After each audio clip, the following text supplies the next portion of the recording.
কয়েকদিন আগে প্রবল বর্ষণের ফলে নানুরে প্রায় 150টা বাড়ি, মাটির বাড়ি ভেঙে গেছে এবং প্রায় 250 থেকে 300 ছোট ছোট চালা প্রাচীর ধ্বংস হয়ে গেছে।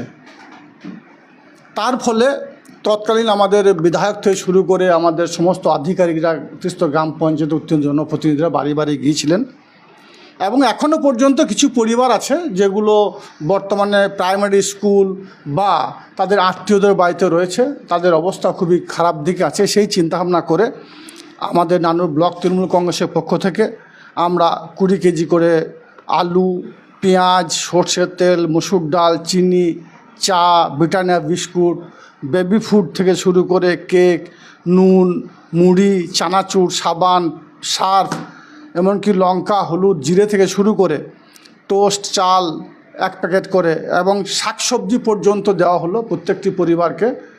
আজকে 150 জন পরিবারকে দেওয়া হয়েছে। নানুরের বিধায়ক এখানে আছেন এবং আমাদের যুব সভাপতি আছেন।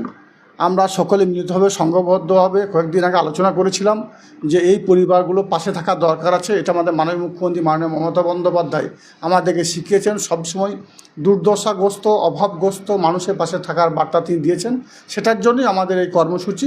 আমরা আজকে 150টা পরিবারকে ত্রাণ দিলাম এবং আরও যে পরিবারগুলো আছে, আমরা পাড়ার যারা দায়িত্বে আছে, যারা গ্রাম পঞ্চায়েতের মেম্বার আছে, তাদের মাধ্যমে যদি আরও লিস্ট আসে আমাদের কাছে, তো তাদেরকেও এইভাবেই ত্রাণ দেওয়া হবে।